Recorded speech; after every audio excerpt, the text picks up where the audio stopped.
Welcome to Public Service Reports. Today, our investigation is digging into a huge cultural shift in one of the world's oldest games. For centuries, the sound of competitive chess was, well, it was silence. But now, it's something else entirely. So that leads us to the central question driving our whole report today. It seems simple, but trust me, the answer is anything but. How on earth did the world's quietest game get so loud? You know, at the heart of this whole story, you've really got these two competing figures. On one side, you have the silent sage. Think of your classic grandmaster, totally lost in thought, stoic, isolated. And then on the other side, you've got the vocal performer. This is the new breed, animated, always talking, interacting with an audience. And this isn't just a style change, folks. It's changing what it even means to be a professional chess player.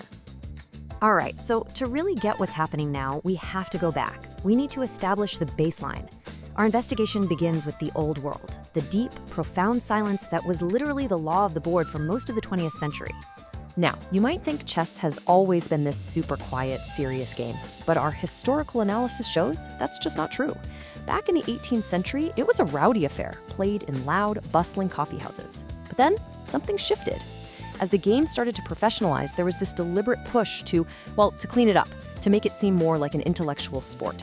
And when FIDE was founded in 1924, they made quiet official. So yeah, silence, it's actually a pretty modern invention. And this wasn't just some friendly suggestion either. This new ethos of silence was written into law. I'm talking about Article 11.5 of the FIDE Laws of Chess. This rule basically became the guardian at the gate, turning the tournament hall into what some called a cathedral of thought.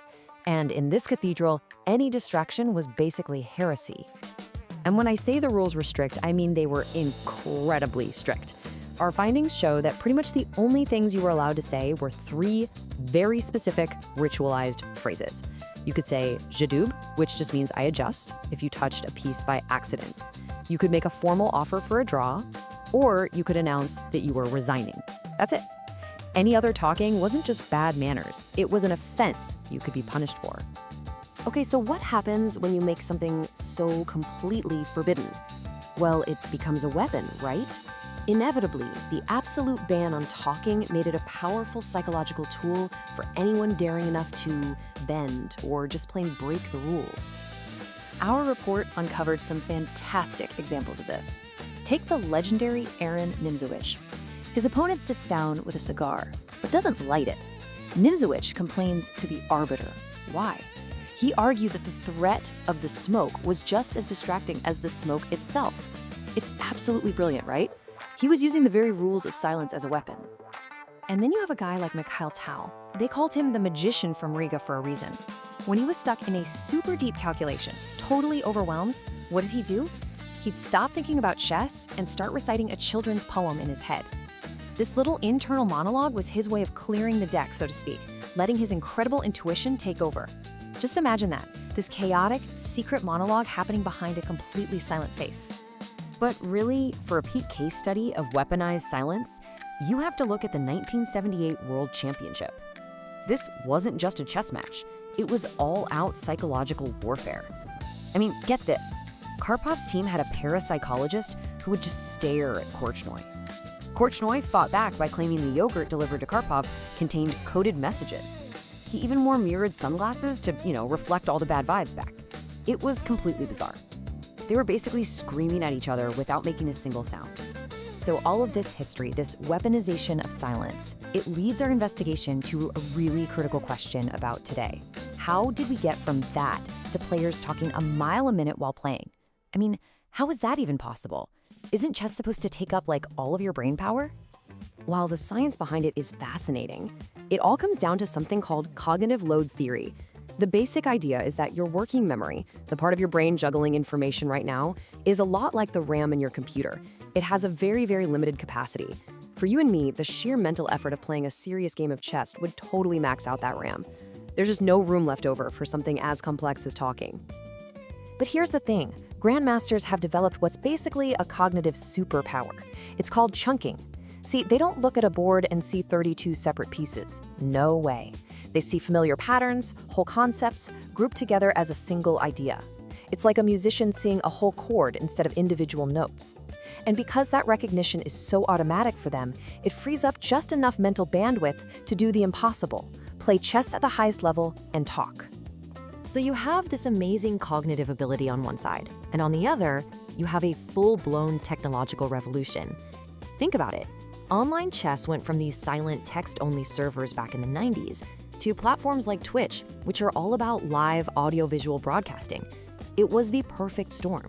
The technology created the perfect stage for the talking grandmaster to be born. And of course, tournament organizers caught on really fast. They realized, wait a minute, people talking is great entertainment. So they started creating new formats that actually required players to talk.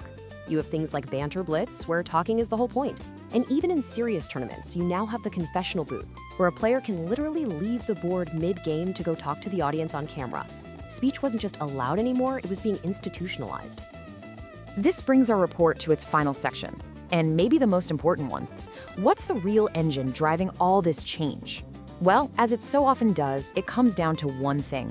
You gotta follow the money. Our analysis shows a truly seismic shift in how chess players get paid. The fundamental structure has been completely upended. It used to be all about winning prize money in tournaments. But now the real money is in streaming, sponsorships, and content revenue. It's about becoming a personality, an entertainer. And this table makes the contrast crystal clear. The traditional pro had to grind for tournament prizes, which is a super unstable way to make a living. The modern streamer, on the other hand, gets a steady income from subscribers and ads. But look at the skill requirement. For the streamer, personality is listed right alongside their rating. Being entertaining has become a monetizable, crucial asset. And if you need any more proof, just look at these numbers.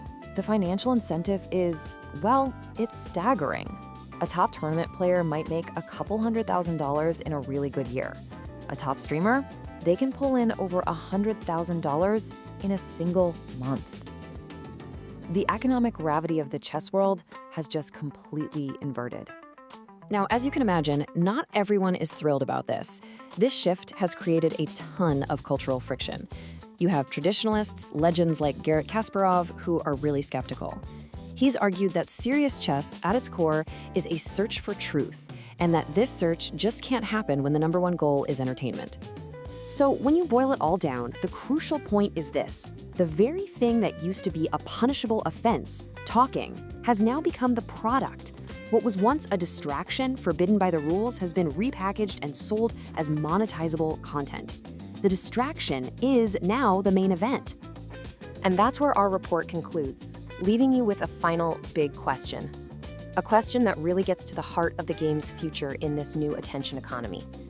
Has chess traded its timeless search for truth for a much more profitable search for engagement? The answer to that is going to define what this game even is for generations to come.